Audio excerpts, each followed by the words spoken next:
3 месеци условна казна затвор за поранешниот градоначалник на Берово Драги Наџински. Основниот суд во Берово го прогласи Наџински за виновен, зашто како градоначалник над 30 пати во период од 3 години ја злоупотребил функцијата градоначалник, па со службеното возило на општината без решение и патни налози за приватни потреби со придружба Одел за Бугарија.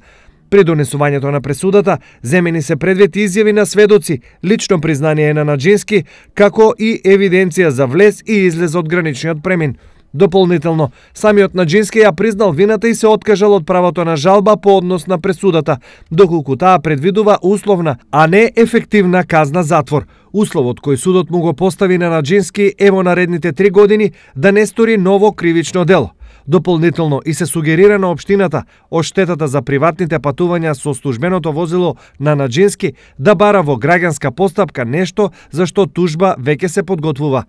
Ова е епилогот од кривичната пријава која на почетокот на октомври минатата година ја поднесе полицијата по истрага на надворешната канцеларија за криминалистички работи на Берово и Оделот за економски криминал.